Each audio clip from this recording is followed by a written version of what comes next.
How do you feel about how the Francis situation has been handled? Dana said they're having dinner. They had dinner before he went to Cameroon. And I feel that's a good first step, definitely. I don't know what was said. I haven't talked to Francis yet, but that's their business. And I felt like some of the stuff that was happening before the Francis fight, I was not a fan of. I just felt like certain things should, like I said, this is business, man. You can't get too personal. It's business. And money is always around. There's money everywhere. You can find money everywhere. Yeah, so for the heavyweight champion of the world in the UFC to be getting paid what he was getting paid was atrocious. And I feel like I don't want him to leave the UFC. It'd just be sad. I feel like this is the guy, you know. Look at him, and he's one of the three kings. I just don't. Maybe I'm being selfish, but I just feel like I don't want him to box. Well, he wants to box. If he does, he should box. He can figure out something with the UFC on the contract. They let McGregor do it, so they can figure something out. But I just don't want him to box. So I'm like, you're the baddest motherfucker on the planet, you know. I don't want him to just use his hands. I want him to be. If you really want to fight Francis, fight him.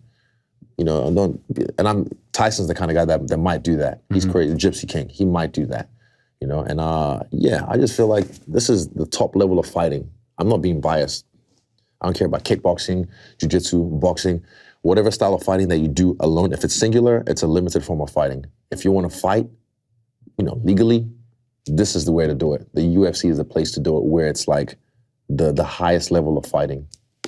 One thing that I appreciate about what you said after announcing the deal, in the past, I have, you know, mentioned this where it's like someone talks about, and you weren't vocal about it at all. You didn't bring this to the media when it was happening, but they'll talk about like fighter pay. They'll get their deal, and then that all goes away. Yeah.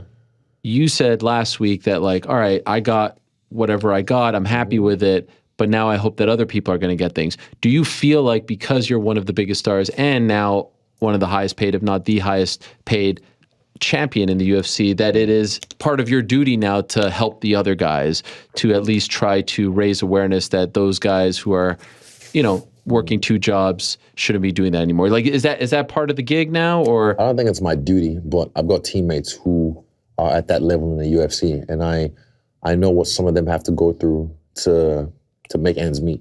So I feel like this is like the NBA of fighting, man, the NFL of fighting. Like, or not just MMA, or fighting. I really think so. So I feel like we shouldn't have to have, you know, rookies, if you will. In the NBA, you know, the rookies, they get nice checks. They don't have a second job. So why does, you know, Joe Blow have to have a second job or third job, or have to, you know, scrounge for pennies for his next camp or whatever? I feel like we should be on a not an even playing field, but we should be able to look after ourselves for the guys who are just starting out, the rookies. And like I said, I don't think it's my duty, but if I see something that I don't think is right, I'll speak out about it. And I'm not, like I said, I love the UFC. I've always wanted to be here, but when something smells fishy and seems like it's not supposed to be that way, yeah, it is what it is. So it's not my duty, but I'll say what I have to say.